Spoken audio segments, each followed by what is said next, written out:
Sorry, folks. I keep running out of space. Yes, so I had they were trying to harvest semen from me, and I had to wash my laundry, so they never got my sample. All right, so we have low voltage current, we have drumhead bunks, and we have high velocity carbon monoxide laced frigid air, and then we had extremely hot, terrible water coming out of the sink, and it was the only source of drinking water. I was immediately feeling the effects of ridiculous amounts of fluoride and arthritic symptoms.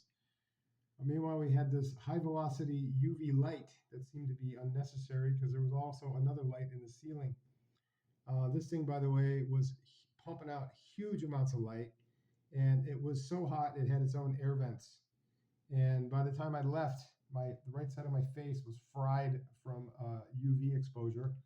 And when I actually looked at the sunshine for the first time and closed my eyes, the after image was blue, and I could look directly at the sun without squinting.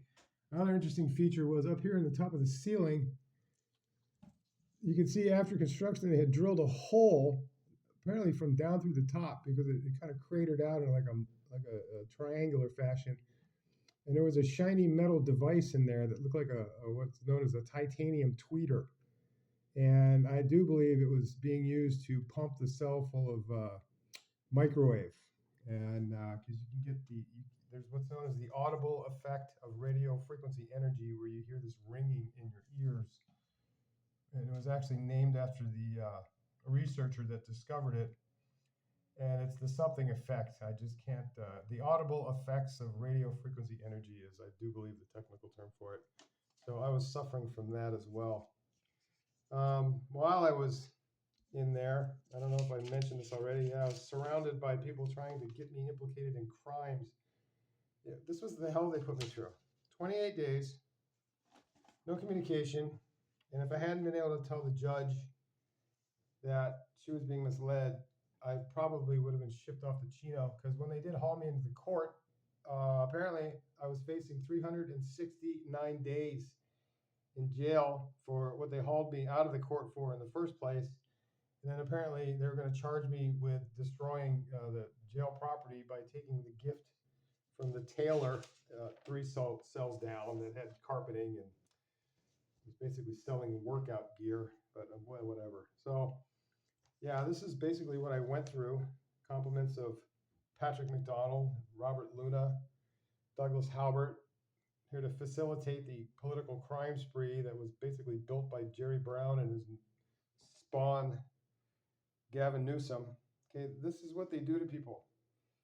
Okay, they use all of this authority, all of this power, all this abuse. Now, it's hard to tell on this picture, but I had an abrasion right here in my forehead.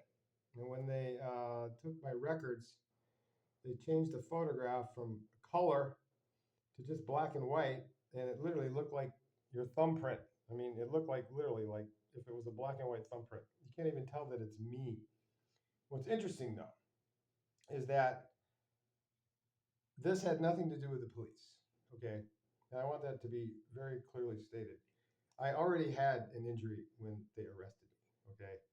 I had actually hit my head on a parking sign while I was trying to lock my bike to it, and it gave me a little scrape. This had happened a couple days beforehand. But what they basically did was, after they threw me in jail and they noticed that I had a wound on my forehead, they decided to alter the records and change the photograph just in case. But the officer that actually took me through booking and everything, he was a genuinely good guy, and he was actually young, and we were alone for a period of time. So I want everyone to know that I harbor no ill feelings against the officer, and I would never falsely accuse one of anything just to further my own political ambitions. That's why I think I've mentioned something to the effect in the past that when I had the opportunity to get a lawyer and go after the police, and I could have used that against them, I didn't, because I don't do that stuff. So here was my home for 28 days on the drumhead, busting nuts, freaking out, got deputies pumping excessively loud oboe music through the cells, the diet laced with the worst food you can imagine, abundances of carrots for some reason. It's like the whole situation was just designed to compress and crush innocent people. And if it wasn't for the temerity of my kind of, I guess, built-in DNA, I would have never walked out of there. But I did, and you know what? Hopefully, in the long run, it'll be worth it. So yeah, folks, this is what happens to innocent people when they try to get involved and do the right thing. You know, and this leads back to what I was saying: this paralysis of government. You got Long Beach running wild; they're untouchable.